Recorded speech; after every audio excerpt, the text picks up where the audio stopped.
Hi, and welcome everyone to the Opportunity Agenda and NaNoWriMo's Abbott Elementary Bingo Night. We are celebrating a successful first season of Abbott Elementary by talking about how it gets economic opportunity narratives right. This observation is based on findings from our recent published study, Power Pop, What TV Gets Wrong About Getting By. Tonight, I'm joined by author, activist, and teacher Aya De Leon, who is part of the NaNoWriMo network, and comedian Joey Clift, who is one of our Creative Change alumni. I'm Porshéa Patterson-Hurst, and I will be the Opportunity Agenda representative tonight. Um, Working with Opportunity Agenda for this event is our partner, NaNoWriMo, who is a nonprofit that believes in the transformational power of creativity. They provide the structure, community, and encouragement to help people use their voices, achieve creative goals, and build new worlds on and off the page. We are so excited to be collaborating with NaNoWriMo on this event and have these two talented guests participating. So let's get started. What did each of you think about season one of Abbott Elementary? I thought it was incredible. I thought it was such a well put together show. I have to admit, I didn't start watching it when it first premiered, but I saw so much positive Twitter buzz about it, of people saying that it's like one of the best pilots in TV history. So I, of course, had to follow the buzz and jump on it. And it's just a great show. It's structurally, just in terms of storytelling, it's like a well put together show, and a very much like it's very efficient in how it tells its stories. As a comedy, it's very funny.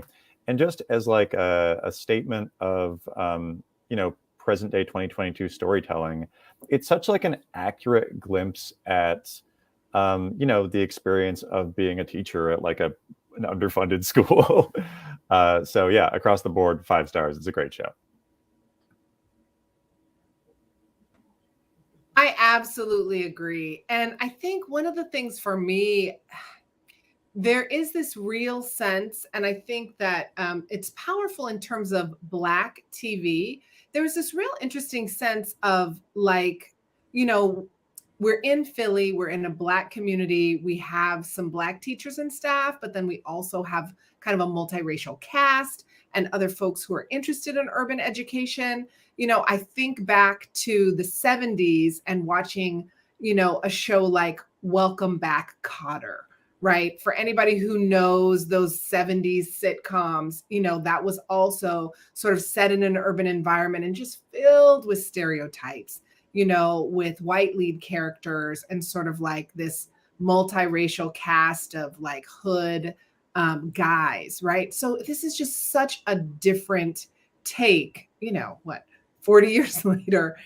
And I also loved the ensemble. Like thinking as a TV writer, just the chemistry of the ensemble, the different characters, the quirkiness, the way that on the one hand, they all arguably perhaps not quite Ava at the beginning, but they're all, they all have sort of the same goal to serve these young people, but woo, boy, are those personalities different. And just some great stuff around race, great stuff around economics, and great stuff around gender. And I think, thinking about Black creatives in TV, just really exciting to have such a rich cast of Black regulars and, Black kids. Yeah, I actually went to undergrad outside of Philly and stayed in Philly for the summers in between, and so I got to know the city pretty well. And I was very excited by seeing the representation of like what Philly actually looks like in this TV show. Even like especially the amount of like Black practicing Muslims that are in Philly, and seeing like kids with hijab on and being like, oh my gosh, this is so like reflective of what I've actually seen in the city. But speaking about the economic narratives that are in the story, what did y'all think about them? And specifically, how did it look whenever you tried to fill out the bingo board? How do you feel about your bingo boards? Really quick, I want to respond to something that Aya said about comparing the show to Welcome Back, Kotter. I think that I really love the character in Abbott Elementary of like Mr. Hill. He's like the kind of like the white savior guy that's like really ineffectual and bad at being a white savior. And it's like the there's a bad version of Abbott Elementary exists where Mr. Hill is the main character and good at being a white savior, but that they were like aware enough to like make fun of him and that type of character was just such a clear showing of like, oh yeah, the creators of the show and the writers of the show know exactly what they're doing. To go to filling up my bingo board, I have to say I definitely like looked at this probably with more seriousness than I've ever looked at a writing assignment. I was just like, I have to get a bingo. I have to win this. So, I feel like there was a lot of moments where I paused and like rewound 15 or 20 seconds just to be like, wait, does that count as a thing on the board? Oh, I think I'm gonna count that as a thing on the board. So, like I think that I got 2 bingos. So I'm very excited about that. My justification as to why I got each spot on the board is, I would say, a little tenuous, but I'm sure we'll get to that in a second. What about you, Aya? We're going to put up the boards in a second. So yeah, let's talk about generally, and then we can get into the nitty gritty of the boards. Yeah, I did not get any bingo until I hacked my card, so I'm very curious to see, what your creative bingo plan was, because I felt like, I can't pull it off. But there was one space where I felt like, well, if I change this question, I have a very relevant, opportunity agenda question that I could substitute, bam, bam, bam, and then it could be bingo. So my hacked card, that was all I could pull off. We appreciate improvisation at Opportunity Agenda, so totally here for it. Yeah. Okay. So this is my hacked card. And basically, the yellow space is the one that I hacked. So, oh, good. So you're making it bigger so that I can read it out loud. So I felt like, a character cannot afford to pay for necessities. Like, to me, that was when Tariq was talking about not being able to afford housing in New York City. Like, that seemed very clear to me. As a moment where a character couldn't pay for necessities. And then in that lower corner, the amount of money that the teachers were making, there was that line of like, some of my teachers can't afford cars, and so there wasn't an actual number mentioned, but I felt like it was implicit. And then in terms of there is definitely ethnic diversity in the show's cast, and I appreciate that. So the one that I added, which I thought was one of the things that came up in the show. Like a lot of these issues have come up throughout the season, but not necessarily in this finale. And this whole question of they're going on the field trip, but it's not quite legal, right? And I thought that, to me, that's something that is that happens a lot, in poor and working class communities, that either the legal options are hard to access. Like, people are like, you can get this thing this way, but if you don't have money, you actually can't do it. Right. And so whatever is supposed to be accessible is inaccessible, or that the class position puts characters at legal risk. So part of what's happening is we have this sort of incompetent and unprepared principal, Ava, and that, that her level of incompetence would never be tolerated in like a middle class or an affluent community. Mediocrity, yes, but that level of incompetence, no.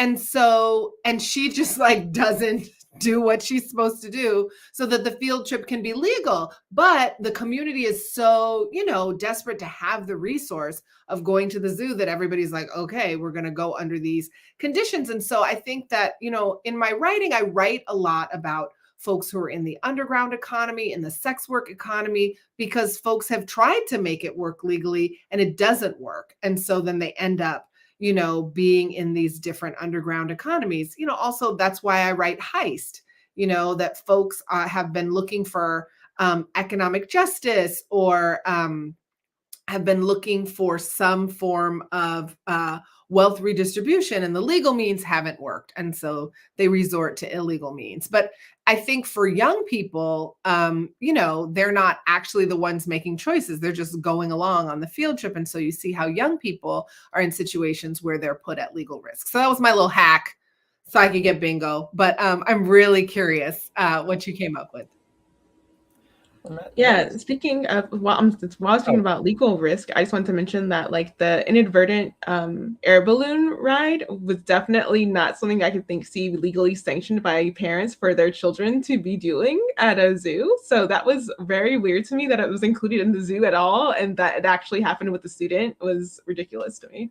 Yeah, I gotta say, this is probably one of my proudest bingo board entries is main character interacts with people from multiple income brackets.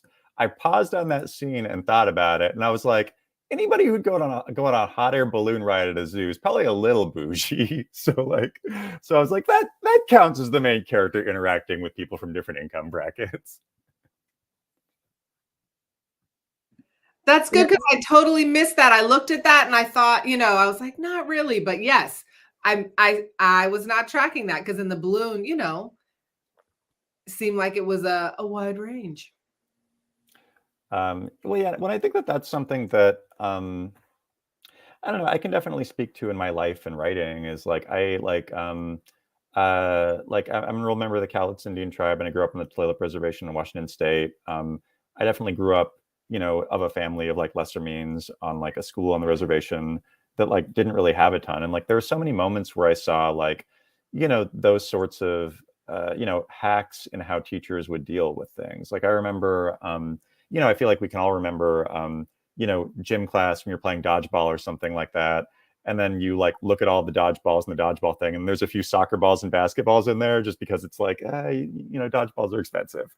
And, I remember talking to teachers, even when I was like, middle school, junior high, about like, where, even just like equipment storage sheds and stuff like that came from. And like teachers talking about how like, that's just something that they built over the summer because they knew that the school needed it. Like, I think that something that I really love about the show is that it's like, it's about people who are in a situation where it's like the status quo is not serving them. So how do those characters cut corners to get to where they need to get and get the things that they need to get? And I think the show does a really effective job of seeing that. So yeah, similarly, when I saw the kid in the hot air balloon ride, I was like, there's no way that a public school could have, that would be a thing where it's just like, oh no, nobody go into that. It's dangerous. And by that, we mean expensive, Yeah, I'm just blown away by like the level of how like depth and deeply you were trying to make this a bingo in multiple ways. I love it so much. I ended up like I had the two different. I did the finale and I did the one for the season. The one for the season is way more filled out, and I can act because so many different episodes discuss how they make corners meet, like you were saying, Joey, especially like earlier episodes where this is the first or second episode where they had to get rugs. They didn't have any classroom rugs, and the one teacher who's so industrious, Miss Shmetti, is so good at being like, oh, I know a guy. And like, she always has a guy for a thing. And I love that she just like, they got Philadelphia Eagles left like probably overstock rugs. And it actually works out for students because like, Philly, you're going to be Eagles fans. It's just what you got to do.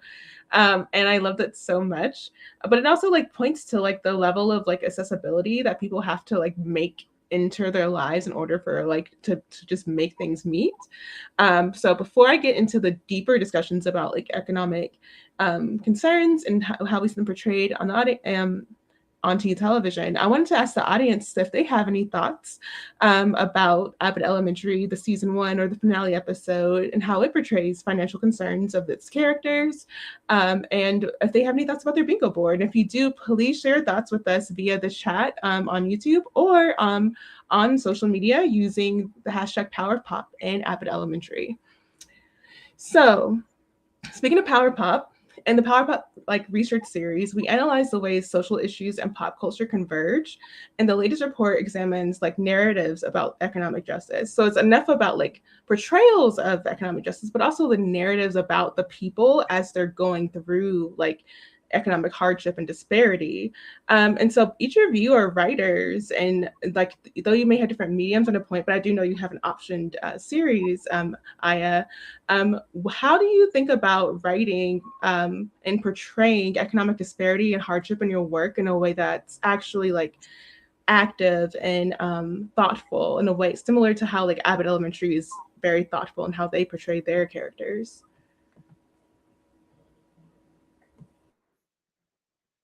I mean, I can jump in. My first series is called Justice Hustlers, and it's we call it a feminist heist series. It's about a group of women in New York City. They really represent my own kind of racial ethnic background, which is Black, African American Black, Puerto Rican, and West Indian. And so there are characters of those backgrounds in the mix. And they run a women's health clinic that particularly serves sex workers. And so there are a lot of women in the sex work economy. And, as is the case in serving low income communities, it's hard to keep the doors open with shakeups in the economy. The clinic is always threatened. And the women at first are sort of operating an escort service and, taking a cut of the profits to keep the clinic open, and then find that as the economy gets even more difficult, they end up in a position to heist these corrupt corporate CEOs, and then they end up heisting a billionaire. So in every book, there's kind of a focus on a different woman in this community and a different sort of heist plan that they need to get into, and also romance and shenanigans. But the thing, the thing that's important to me is I love heists, but so often, in the world, heists are, kind of glamorous people who already have money, who are, heisting people who have more money so that they can have money. And for me, it's really important to have more of a Robin Hood story, right? It's more of a collective process. So we're not heisting this money so we can have nice cars or nice clothes. We're heisting this money because our community is not being served, that the systems are failing our people, and that folks are falling through the cracks, and that folks' lives are on the line. And we're going to make sure that we're a community that takes care of each other. And, sometimes we have to resort to all different kinds of crimes in order to do that. So that's the heist series. And then more recently, both in that series and beyond, I've been writing climate fiction. And, climate fiction is often sci-fi fantasy, but my work is generally contemporary, realistic fiction. So with different characters, usually women of African heritage who are kind of going about their business, and then bam, encounter the climate crisis in one way or another. And then that process is like a politicizing process whereby they're transformed and decide to get involved in climate activism. And, generally I write characters who are raised poor. Some are really upwardly mobile, and they're like, we have, worked. And I have a couple of characters like that who've sort of like, I pulled myself up from my bootstraps and I'm about to achieve the dream. But then the dream sort of keeps, being out of reach, right? And so in different ways, or like just when she's about to make it, sort of everything falls apart. And really in both of those stories, the characters have to sort of question, like, is this dream really so great? Is it true that if you work hard, you'll be rewarded? It really sets up for these characters who've been super invested in the dream to also question it. Then the heisters, they were never involved. They were never invested in the first place. Do you mind real quickly? Someone in the comments asked if you could name your book series again. Oh, sure. So the series is Justice Hustlers, and it's from Kensington Books. And the books are Uptown Thief, The Boss, The Accidental Mistress. And then the climate series, or my climate books, begins with the fourth book in that series, which is called Side Chick Nation, which was actually the first novel published about Hurricane Maria in Puerto Rico. And then my standalone novels are A Spy in the Struggle, about FBI infiltration of racial and climate justice organization in the African American community. And my most recent book is Queen of Urban Prophecy. And it's about a female MC who goes touring around the country and encounters a whole lot of folks who are reeling from recent, or in the case of Hurricane Katrina, kind of long-term impacts of the climate crisis. I feel like for me, a lot of my A lot of my process in writing is when I'm telling stories, I try to figure out kind of like how to make them autobiographical, or at least what is my like personal endpoint to the story and how am I bringing like my experiences to the story that I'm telling. For me, like, you know, growing up, I definitely grew up with like without a ton of means. Like I remember like in the neighborhood that I lived in on the Tulip Res, like thinking that my next door neighbor was rich because their kids could have like snacks that were name brand and not generic store brand. I was just like, it blew my mind that that they had Hershey's syrup and not Albertsons chocolate spread or something. So, you know, I think that that's kind of my go-to usually when writing stories, but like something that I really try to strive for and really push for in projects that I'm working on, you know, I'm a TV writer developing a lot of different things, is to when writing about the Native experience, to include as much economic diversity as possible.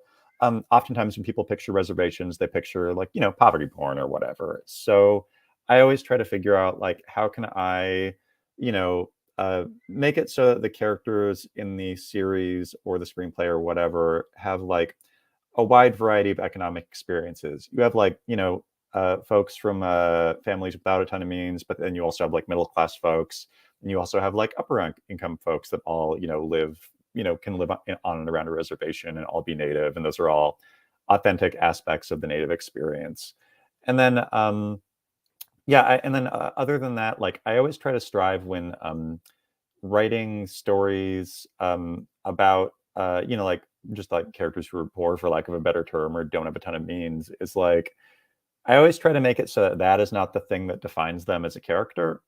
Because I feel like so oftentimes, like, you know, it's like you take a character and you like define them by, you know, a quality like that. Like something that I think was really interesting in Abbott Elementary is let's see, what was the character's name off the top of my head? There was the episode where Principal Ava makes like a poverty porn viral video for Barbara, to basically like try to get the internet to donate things to supply her classroom. And like that video is entirely dividing Barbara as like just being a teacher from like school without like a ton of means. Whereas like, you know, she's like a fully three-dimensional character beyond that. And, you know, I feel like you're always doing a disservice to characters when you define them entirely by what their bank account is. You know, it's like that can have some aspects into like their worldview, but it's like they still experience joy and sadness and romance and, you know, blah blah blah, that every other human experiences, you know. Yeah, I very much like loved, and I really am like giving all the props to Clinton Brunson for making this point about how, when asked about like why so many people are resonating with the show, said it's probably because it just doesn't sound like their Twitter timeline. And the point I think that she's making there, right, is that like we see Abbott Elementary touch on all these different issues without being like on a soapbox. So like all the issues that we see presented are very much like not a individual character flaw. Like it's not pointing at scapegoating this particular characters for their financial situations. It's about like systemic setbacks and like not having enough funding as a school and having misappropriated funds by a not great administrator. And so it's very much not at all about like individual shortcomings, and which is something that we saw in a lot of the portrayals in television about people who have economic hardship, right? Like, so a lot of our shows that we had in the watch were like procedurals, police procedurals, and often they would have like houseless people represented, but as like background characters, or if they were at the forefront of an episode, they would be one off, like, let's make this hero story for the protagonists helping this houseless person. Aren't they a great person? And leaving it as a like that narrative, or leaving as like the only resolution is the person getting help, aid from charity, and that's supposed to be the solution to their issue when it's really a systemic issue. And I feel that Abbott is really good at presenting like the like, yes, there's a level of like we take care of our own in it, but it's also very much like, but our issues aren't something that we are all doing working on individually. These are all things that we work on as a community. And I know we want to talk more about this, but I wanted to highlight a couple of comments that talk about the show as well. Carolyn Bowman says, I'm a retired teacher from a low economic school. And the beauty of this show is that they portray real life issues. JFW73 agrees and talks about all the schools that they've worked in or had someone go to, and this show is really good representative of it. And then Laura makes some really good points about perhaps in the storylines where the parents are brought into the show, we kind of get a better picture of like what their income and their financial circumstances look like, because we can't really see everything from how the students show up. And I think that's fair. I think it's a fair assessment. How about you? What do you think about like how well this show interweaves these discussion points? Well, one of the things that I want to say that I loved that kind of connects this question of the parents to what you had said about kind of stereotypes about poor communities. The show does such a good job of sort of setting us up for neglectful mom, right? There's that episode where where Janine is waiting for this mom that she's been wanting to meet with, and the mom hasn't been able to meet with her. And, she's upset and she's looking at her watch, and like mom is like late and doesn't show up. And so then mom finally shows up and is like, oh, I'm sorry. And we've been set up for like bad Black mom. Right. And then, Janine, who's clearly projecting stuff around her family, right, and her own mom, which, has been hinted at in the season. It's very interesting. I feel like there's a lot of room to unpack that, and hopefully, future seasons will, but she's got a lot of projection going on. And then, she like, speaking of superheroes, right, takes off her jacket and she's got on scrubs, and she's like, she's working. She's a worker, a frontline worker, basically. And she wasn't able to come because she's doing her job, right? And then we understand that she's not neglectful Black mom. She's actually hardworking, essential worker, healthcare worker Black mom who like has figured out how to cram in this meeting despite whatever shift she's working. And it was so well done, right? And then Janine like apologizes, backs off, and they come up with a plan, and mom is really on board. So I thought that was really powerful. And there were a couple of different times where they were interacting with the parents, including, the first one where, they interact in the nail salon, and that young mom like needed some information. She needed information about what was important, and that she was willing and able to pivot.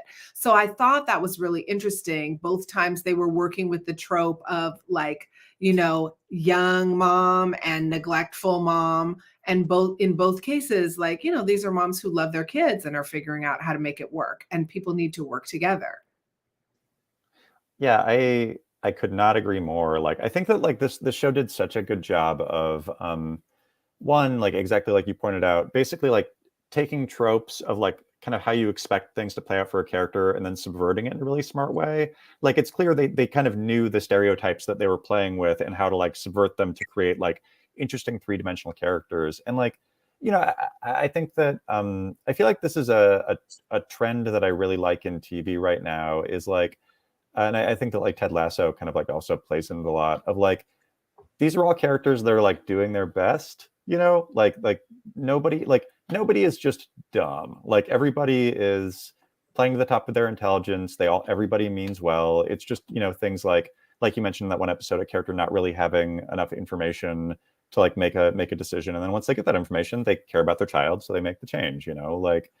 And another thing that's really interesting to me about the show is like something that I think about a lot with like fellow writers and friends and stuff like that, is how like you might have like a dream or a goal that you're shooting for, but like a disadvantaged economic background is like something that you almost spend more time focusing on than your dream. So I remember when I first moved to Los Angeles, I drove like a 1986 Honda Accord that like burned oil and broke down every 2 weeks.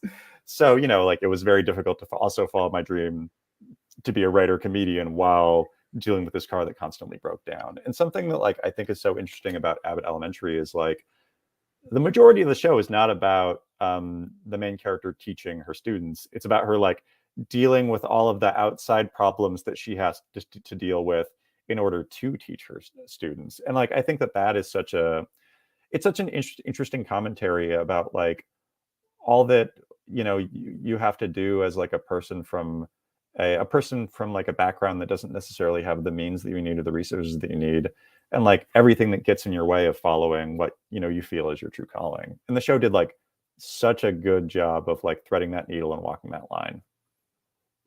Yeah, especially like when it means to have like expectations for you to do well, no matter what you're given. Like you're expected, like, oh yeah, like you're gonna figure it out. Like as a person in the world, like especially if you're an adult, you're gonna figure it out. We're not gonna worry about you. Like well, maybe you have access to healthcare. We don't know. We'll figure that out. You can figure that out on yourself. And it's so much like it's so refreshing to see that discuss like them coming together as a community to like surface through a lot of these issues, even like small things like Greg not having like a repertoire with his students, and then them telling him to get a silly voice, and then in the finale we hear his silly voice for the first time, and it's just like a good comeback, you know. And I love that this like community of teachers is very much like the senior teachers have a level of like, you show me what you got, younger teachers, and we'll help you. Like if we see that you're actively trying to be better teachers, we're gonna step in and help you. But you have to show us what you're trying to do first.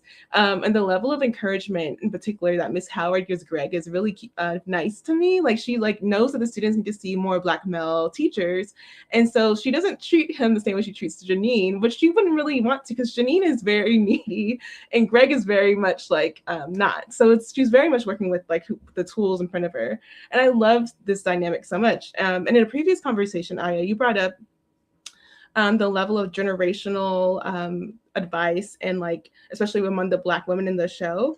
And I just want to make sure that we got to that talking point, because there's so much that like we see in this specific, in the finale episode between Janine and Mrs. Howard, that I really loved. And I thought you might have some thoughts about that as well.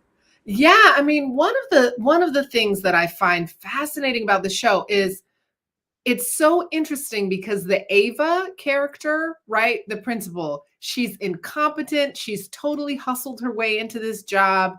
She's like a complete stereotype of this sort of like, ooh, you know, Greg shows up. She's like, are you my stripper? You know, she knows that she alphabetizes the kids by like how attractive she finds their fathers. You know, she dresses for the field trip trying to catch a man. So you have this Black woman who is just like all these stereotypes.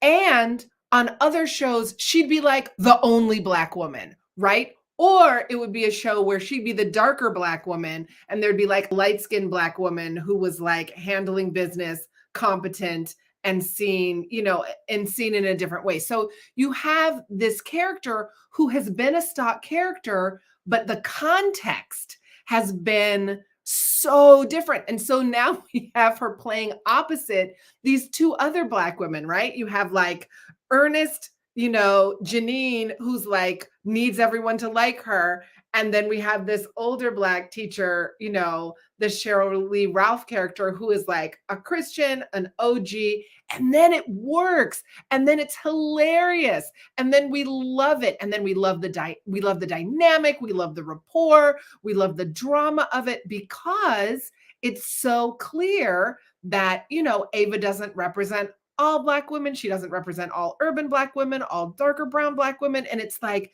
then we can play. And I feel like that's one of the things that I mentioned before that we saw in Insecure, that it was really interesting when you had a group of kind of millennial Black women, you know, more than one darker brown woman, then suddenly nobody had to represent everyone in their demographic, and we could play and we could have these different counterpoints, right? You know, Molly, who's like a corporate attorney, and Issa, who is like, you know, doing these different kind of community nonprofit things. So I feel like it's also really working in Abbott to have these three women, and then, you know, also moms coming through, right? Then there are also, you know, Black women who pop up in the broader picture, but it's lovely. And, you know, the other thing that I'll say about gender and you have, you know, you have Barbara's daughter, right? Who also shows up as this other Black woman, a sort of a rival love interest.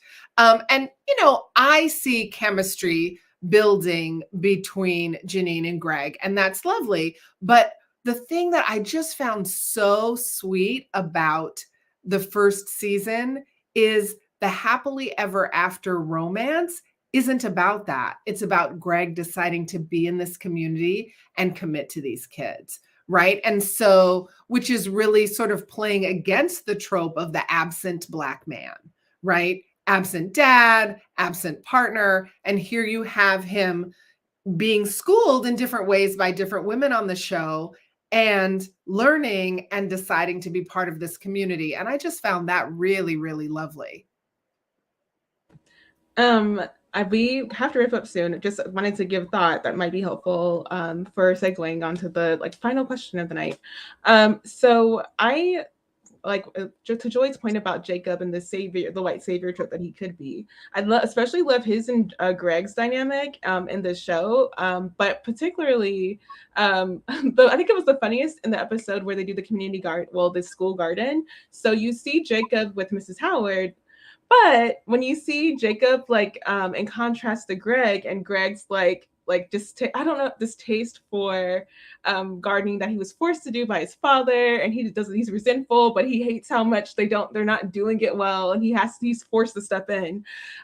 It's so funny because Jacob, is supposed to be the savior. He's and also kind of the hipster kid. So he's I know how to do a community garden. I'm going to do it. We got an idea. And then Greg has to go in behind the scenes and actually fix what's wrong with the garden because they have no idea what they're doing. And I love the dynamic between the energy between Jacob being so earnest and Greg being so reluctant to being involved in everything. Oh goodness. So final thoughts. Any final thoughts about Abbott Elementary before we wrap up for the night? One thought I do want to bring up, especially about being thoughtful about narratives and writing about writing characters and storylines that actually feel true to life, is being careful about, because you and Joy have been very vocal and very good about talking about how many stereotypes that have been invoked in this series that could have gone tragically, right? This could have been such a bad representation of all these things, but they're able to subvert it because they know how to not fall into the trap that we typically get. And I think that's an overall kind of lesson to take from just how we consume media in general, is how much are we looking out for stereotypes and subversion, and how many times are we seeing stories that reinforce bad ideas and stereotypes about people, and how do you suggest, whenever you're looking at media, whether it's a book or television or a movie, to be clear about the narratives that you're engaging with and what that means to what you take away from the product at the end? So I think let's see. I think it's important, speaking specifically about native stories, but I think this can apply to any sort of community, is it's so important to have people who have experience in that community and are part of that community telling those stories.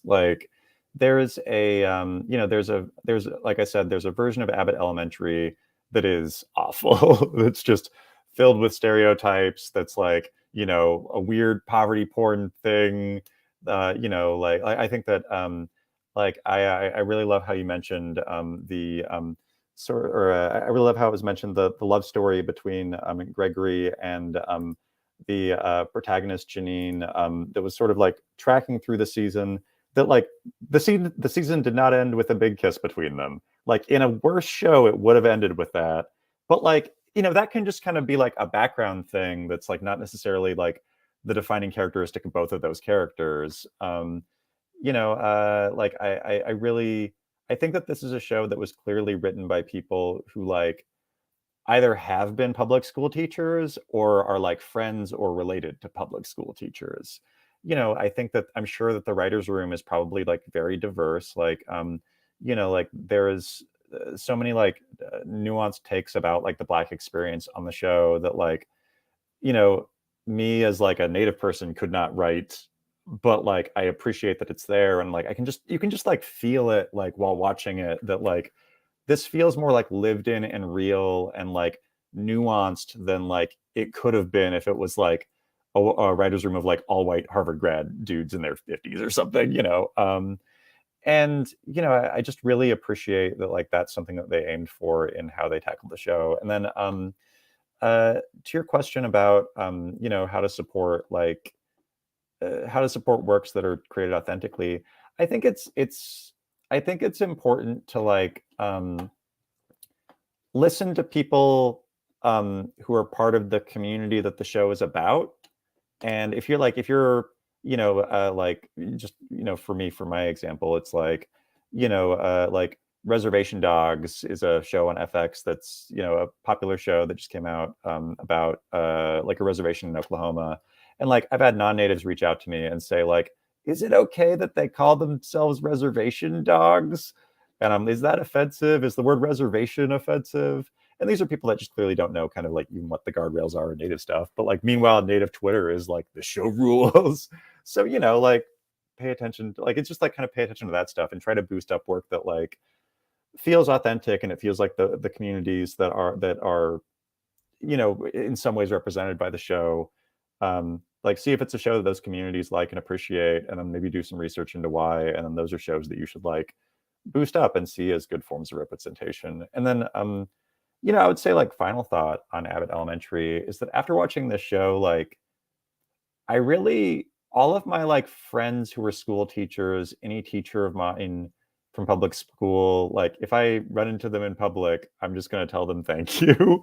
Because like, I feel like, you know, part of this is just being, you know, an adult who's not in public schools, and part of it is being friends with people who are now school teachers. And like, my mom's a substitute teacher and all that. And like, I think Abbott Elementary does such a good job for representing just like the shit that teachers go through because they like care about the next generation. And like, I don't know, it's something that like, it really makes me appreciate, like, you know, all of those moments when I was in like elementary school, middle school, junior high, high school, where it's like, you know, you could tell the teacher was just like going above and beyond when they already probably had so little to even do the basics.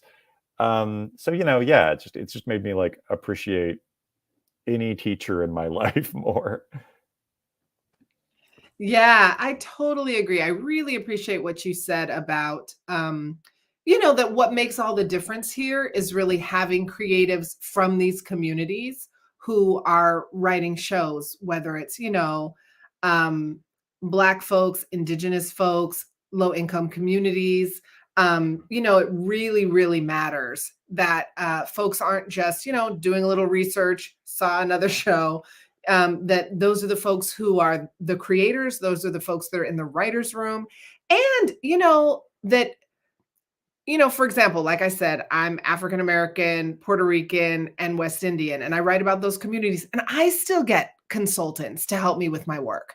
You know, I'm Black, but I'm very California Black. Like, I could not write that show because that's a Philly show, you know, and you need someone who really understands that community to sort of get all the flavors of it.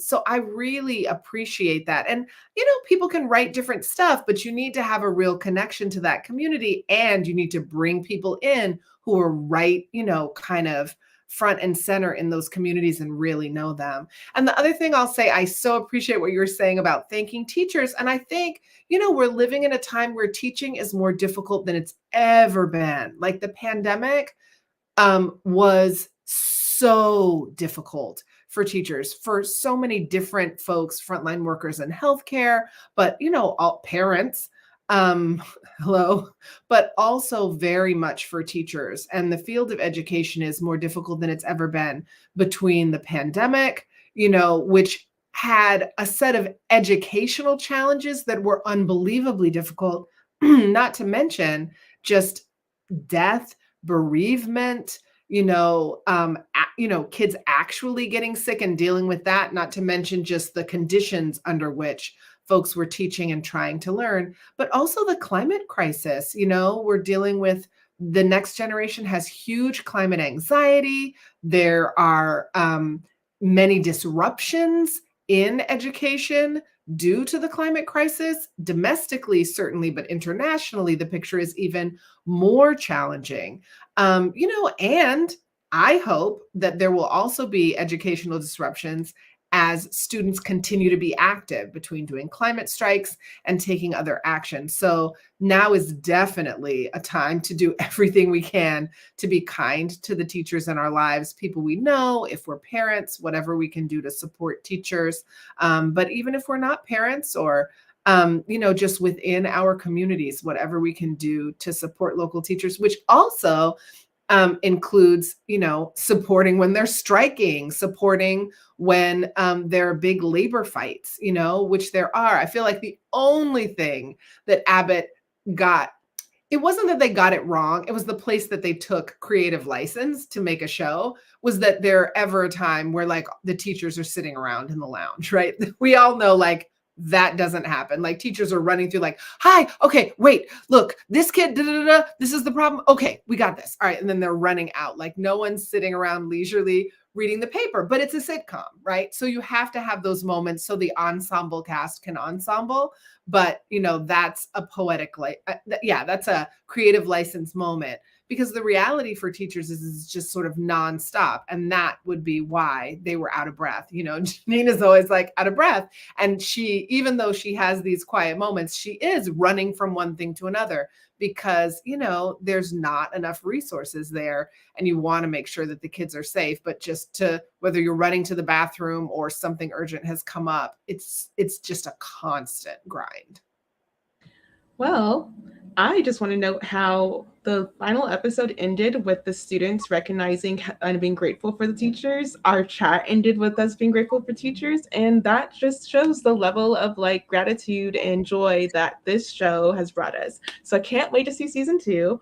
Hopefully we can do another bingo. Let's see how it goes. Overall, this is a great night of bingo. And it was delightful to have both you and Joey with me for this conversation. Thank you both so much. If you'd like to learn more about the power of pop, what TV gets wrong about getting by, please see the Opportunity Agenda website or follow the links on our social media. You can follow Aya on social at Aya de Leon and find Joey at Joeytainment. And we hope you follow us Opportunity Agenda too. Or at Op Agenda, basically, on social for more takes on pop culture and narrative. Good night, everyone. Hey, thank you. Thank you.